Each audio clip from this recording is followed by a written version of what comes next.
इस जिंदगी का, क्या भरोसा है इस जिंदगी का, साथ देती नहीं ये किसी का, साथ देती नहीं ये किसी का। श्वास रुक जाएंगे चलते चलते, क्षमा बुझ जाएगी जलते जलते, दम निकल जाएगा, दम निकल जाएगा रोशनी का, क्या भरोसा है इस जिंदगी का, क्या भरोसा है इस जिंदगी का। जिंदगी की हकीकत पुरानी, चल के रुकती है सबकी रवानी। फर्ज पूरा करो, फर्ज पूरा करो बंदगी का, क्या भरोसा है इस जिंदगी का।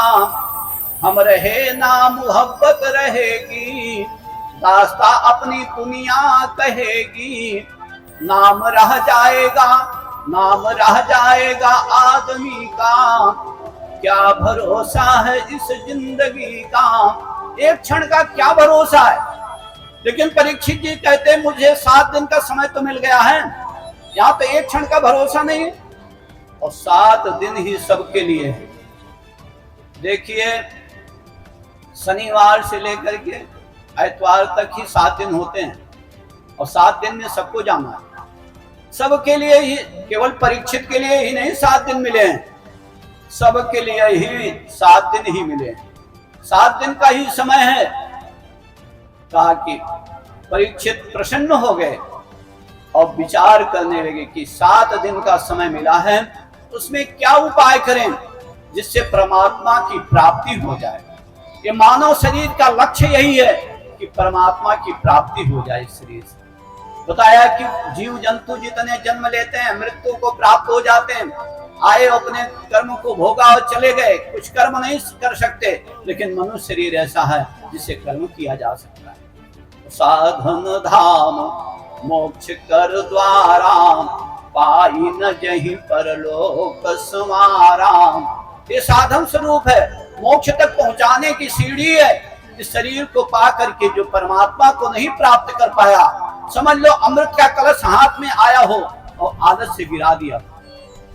बताया कि इस शरीर को पा करके, बताया कि धर्म का संचय करे, सत्कर्म करे।